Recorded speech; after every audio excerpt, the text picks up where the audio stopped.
सही कहते हैं, हर इंसान के अंदर एक शैतान भी छुपा होता है। जुबैदा ने एक इंसान की जान ली और उसके अंदर का शैतान बाहर निकल आया।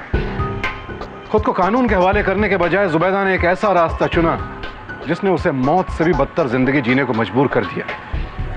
अब क्या रास्ता बचा था जुबैदा के पास अपना गुनाह छुपाने का? कहते हैं ना, इंसान का एक गलत कदम कभी कभी उसकी जिंदगी बर्बाद कर देता है।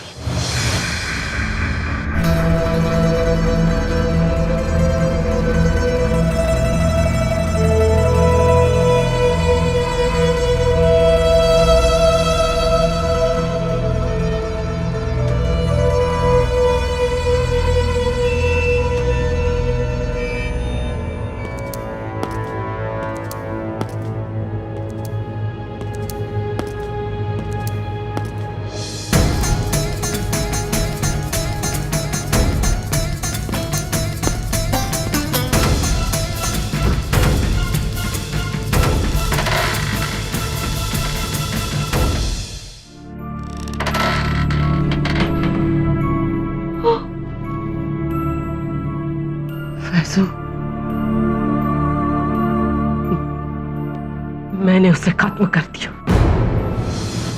मार दिया मैंने उसे। रुखसार कहाँ है? उसे अंदर के कमरे में बंद करके रखा।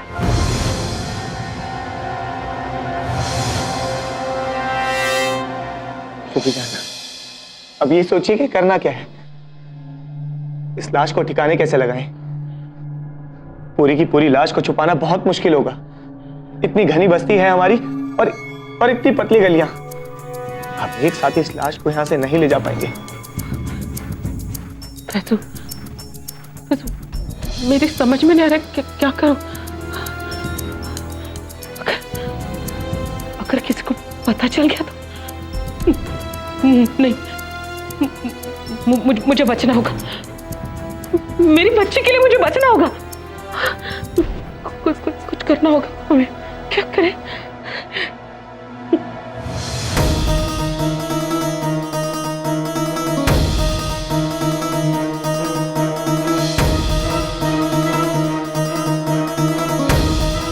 काम करते हैं,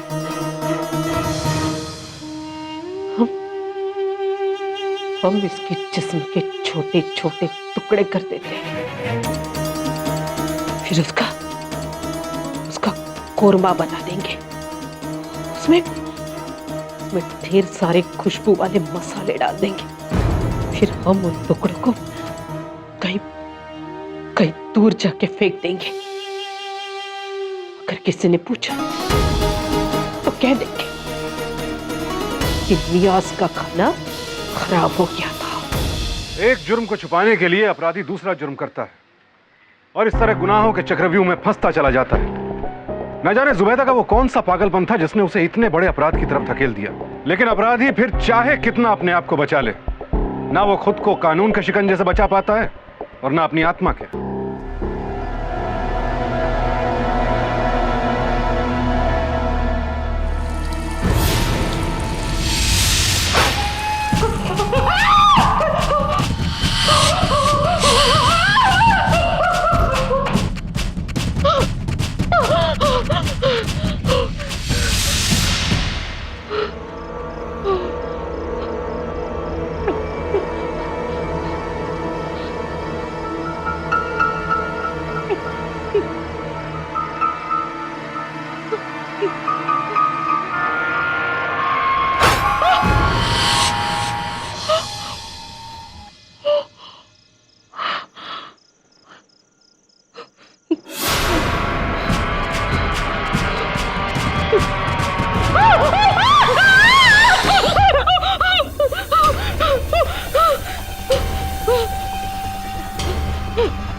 कौन? रफीक जिंदा है। रफीक? कैसे?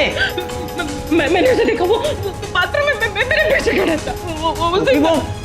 वो तो मर चुका है ना? नहीं, वो जिंदा है। मैं दिखाती हूँ तुम्हें। आओ। अम्मी! अम्मी दरवाजा खोलो। अम्मी बाहर क्या हो रहा है?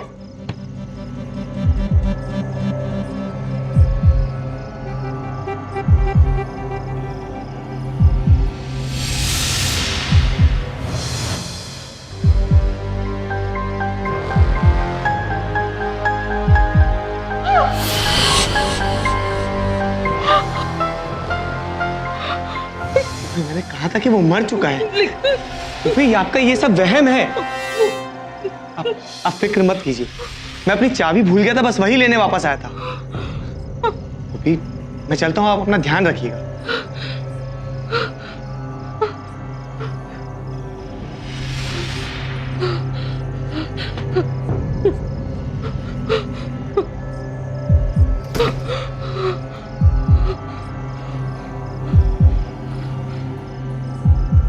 अपराध का बोझ इंसान को ना तो जीने देता है और ना ही मरने देता है। जुबैदा का अपराध रात भर सताता रहा उसे। सुबह हो चुकी थी, मगर जुबैदा के दिलो दिमाग पर अब भी गुनाह की रात की काली स्याही छाई हुई थी। उनके पास समय बहुत कम था, इसलिए जुबैदा और फैसल फौरन अपने खिलाफ सबूत मिटाने के प्लान में जुट गए।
मास्टर साहब। बेटा बेटा डरो मत, वो घर पे नहीं है। मैं आज घर पे रुक जाती हूँ। मास्टर साहब तो है नहीं ना। लेकिन कहाँ है वो?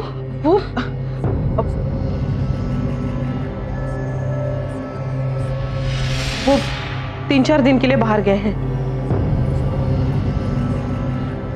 बाहर? हाँ, वो उन्हें कुछ काम था।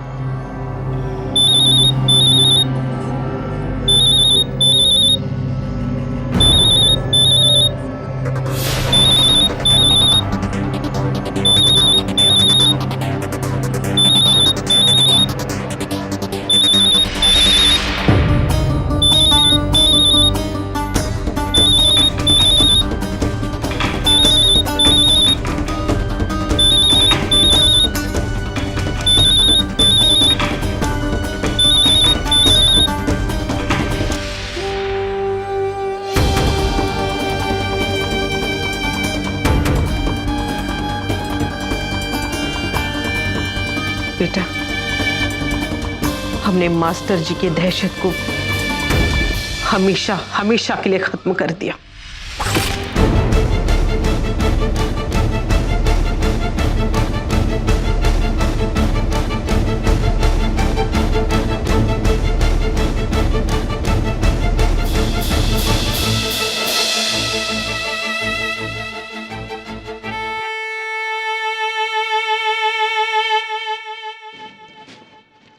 आपा, घर में कोई फंक्शन वगैरह है क्या?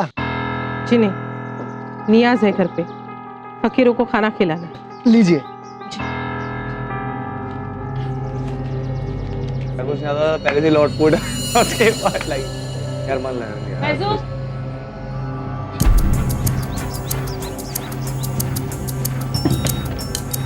सब खैरियत में? ये रफीक का मोबाइल, आज इसके वजह से रुखसार को सब पता चल गया। ओके, मैं सब संभालूंगी, तुम बस इसे कहीं ठिकाने लगा दो। और हाँ, जरा संभाल।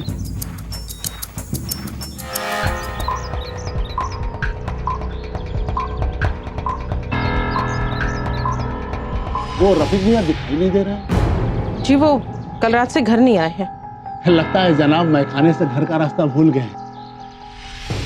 अरे हाँ, कल रात को आपके घर से कुछ अजीब सी आवाजें आ रही थी, सब खैरियत तो है? जी वो रुखसार ने टीवी की आवाज तेज कर दी थी। खुदा हाफिज।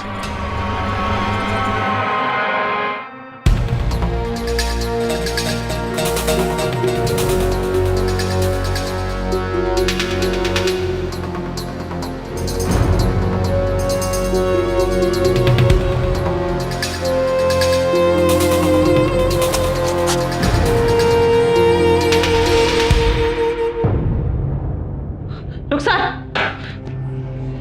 चल जा अपने कमरे में, जाओ जाओ।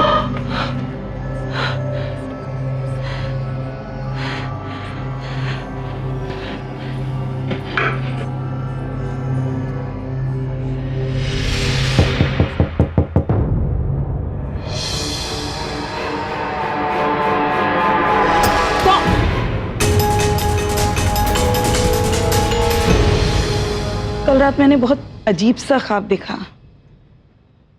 तब से मन बहुत बेचैन हो रहा है रफीक से मिलने के लिए। उसका मोबाइल भी लगातार बंद आ रहा है। जी वो कल रात से घर भी नहीं आए हैं हाय, और पता नहीं क्यों उन्होंने अपना फोन भी बंद करके रखा है। हाय अल्लाह, क्या हुआ होगा मेरे बेटे के साथ? हाँ? पता नहीं वो किस हाल में होगा। अम्मी संभालिए अपने आप को, कुछ नहीं हुआ होगा भाईजान को। मैं अभी आपके लिए पानी लेकर आई। आयशा, आप अम्मी को संभालिए, हम पानी लेकर आते हैं।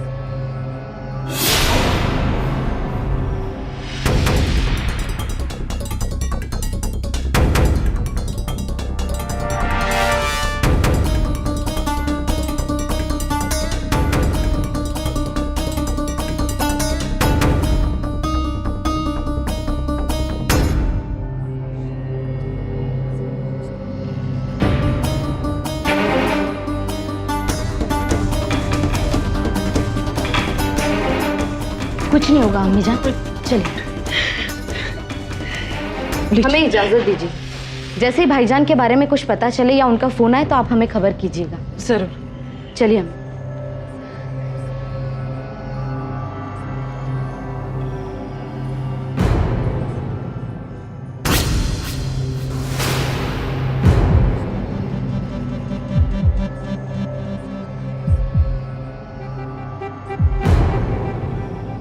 जिसका शौहर कल रात से घर ना लौटा हो उस घर में फाके पड़ने चाहिए, लेकिन यहाँ तो दावतें हो रही हैं। जी वो नियाज का खाना पक रहा है। भाईजान का इंतजार तो कर लेती।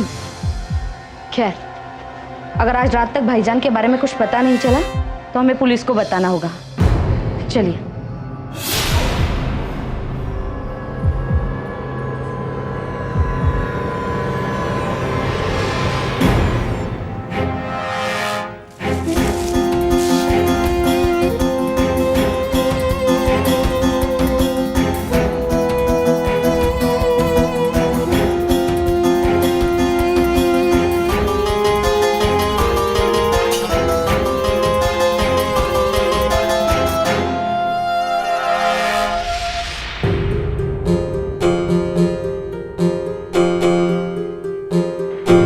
जुबैदा ने रफीक को यह सोचकर मारा था कि इससे उसकी जिंदगी की तमाम परेशानियां दूर हो जाएंगी, मगर उसे क्या पता था कि हत्या के बाद क्या होगा। अगर जुबैदा ने होशो हवास से काम लिया होता तो शायद कभी इतना भयानक फैसला नहीं करती।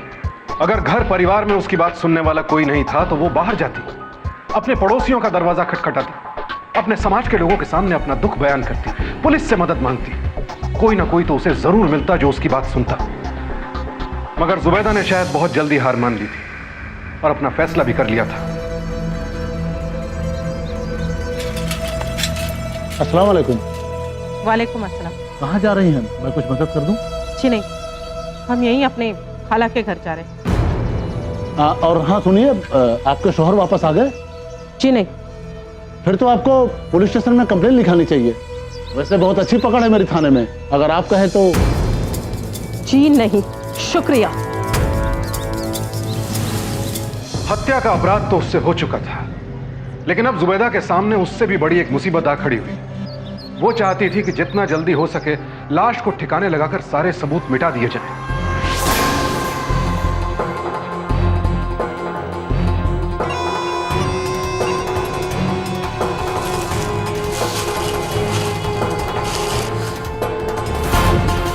एक गुनाह को छुपाने के लिए वो गुनाह पे गुनाह करती चली गई। उसे कहां यह एहसास हो रहा था कि वो गुनाहों के दलदल में धंसती जा रही है।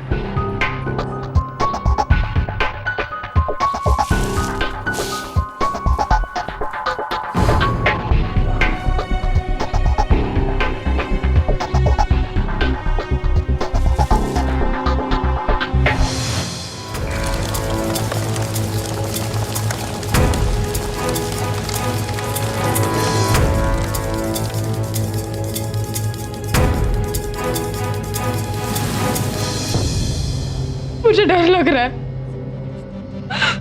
पुलिस आती ही होगी, वो हमें पकड़ लेगी और जेल में डाल देगी। आपने अच्छा नहीं किया अम्मी, आपको मास्टर साहब को नहीं मारना चाहिए था, नहीं मारना चाहिए था। रुखसार, होश में आओ। अगर हम उसे नहीं मारते तो वो हम दोनों की इसी घर में कब्र बना देता। अपनी अम्मी पे भरोसा रखो, कुछ नहीं होगा तुम्हें, कुछ नहीं होगा। बस आज वो आखिरी थैला फेंक दूं, उसके बाद हम हमेशा के लिए इस मुसीबत से निजात पा लेंगे।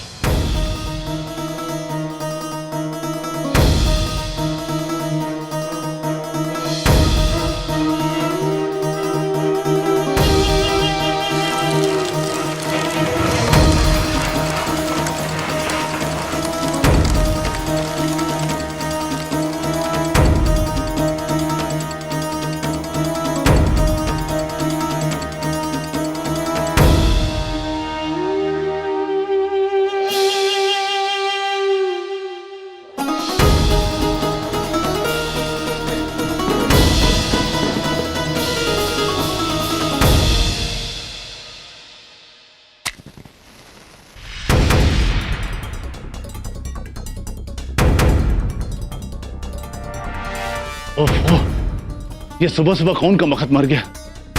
ये बदबू कहां से आ रही है?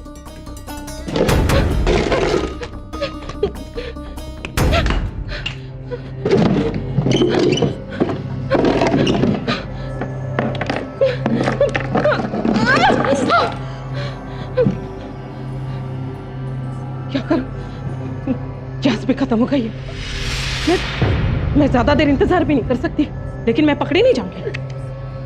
मैं सारे सबूत मिटा के रख दूंगी।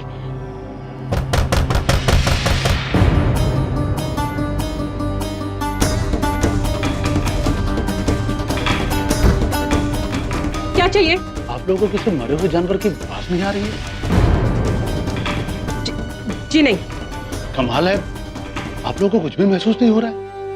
मैं देख लूं एक क्या? मिनट, हम माँ बेटे घर में अकेली, अब चाहिए यहां से।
हर अपराध की कहानी का अंत हो ही जाता है। जुबैदा का भी वही अंजाम हुआ।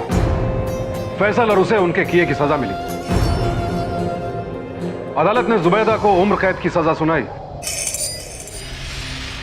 क्या किसी को मार देना हर समस्या का समाधान है? क्या उससे अपराध हमेशा के लिए खत्म हो जाएगा? नहीं, बल्कि एक अपराध को खत्म करने के लिए दूसरा पैदा होगा। जुर्म का जवाब जुर्म कभी नहीं होना चाहिए। जुबैदा ने यह सब अपनी बेटी के लिए किया, लेकिन उसे मिला क्या? बदनामी, पश्चाताप, सजा और अपनी बेटी के साथ ना रह पाने की तड़प। हमेशा ध्यान रखें कि कानून सबसे बड़ा होता है, आपसे, हमसे, समाज से और देश से भी। उसकी इज्जत करें, उस पर विश्वास करें, इंसाफ जरूर मिलेगा। आंकड़े बताते हैं कि 1/4 अपराध घर की चारदीवारी के भीतर होते हैं, और ये अपराधी बाहरी इंसान नहीं, बल्कि हमारे आसपास के लोग या परिवार के खास लोग होते हैं। इसका मतलब ये नहीं कि आप परिवार के हर सदस्य पर शक करना शुरू कर दें, लेकिन निगाह पैनी रखने में कोई बुराई नहीं। तो आइए एक वादा करें आज, ना तो खुद अपराध करेंगे, ना अपराध में साथ देंगे, और ना ही कहीं अपराध होने देंगे। इसी वादे के साथ विदा लेते हैं आपसे। कल रात 11 बजे फिर मुलाकात होगी, आपको आगाह करती जुर्म की एक नई दास्तान के साथ। याद रखिए, सावधानी से हम ना सिर्फ अपना बल्कि देश का भी भला कर सकते हैं। सो सावधान इंडिया।